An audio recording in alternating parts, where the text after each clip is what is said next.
8 જાન્યુઆરીએ વડોદરામાં 15 વર્ષીય સગીરા પર ગેંગરેપની ઘટના સામે આવી। બપોરે ઘરેથી નીકળેલી સગીરાને હર્ષિત મેકવાન અને હેપી નામના યુવકે રૂમમાં લઈ જઈ 3 કલાક સુધી ગોંધી રાખી વારાફરતી દુષ્કર્મ આચર્યું હતું।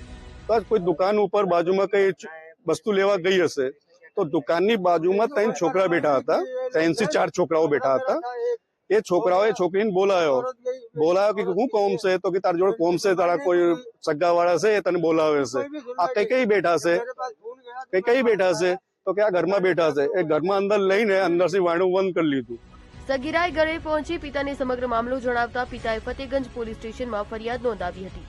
પોલીસે પીડિતાના માતાની ફરિયાદને આધારે બંને આરોપીને દબોચી લીધા છે। દીકરીનું અત્યારે મેડિકલ જે છે કરાવવામાં આવી રહ્યું છે। આગળના પુરાવો એકત્ર કરી અને આગળની કાયદેસરની કાર્યવાહી કરવામાં આવશે। તો ન્યાયની માંગ સાથે પીડિતાના પિતાએ જણાવ્યું હતું કે अब मैं लारी चला रहा था, समझे। जब मेरे पास फोन पहुंचा तो मैं यहाँ आया। अब यहाँ आया तो उसमें कंप्लेन लिखी तो कंप्लेन नहीं लिखी जा रही थी। हमारी औरत सीधी है थोड़ी, वो उसकी कोई सुनवाई नहीं हो रही थी। तो मैं जब आया, मैं वहाँ जमा हुआ तो सब लोग और 2-4 आदमी आए हमारे साथ वाले घर वाले, तब जाकर कंप्लेन मेरी ली गई। ઘટનાની જાણ થતાં પીડિતાના સમાજના લોકો મોટી સંખ્યામાં હોસ્પિટલ પહોંચ્યા હતા અને ન્યાયની માંગ કરી હતી।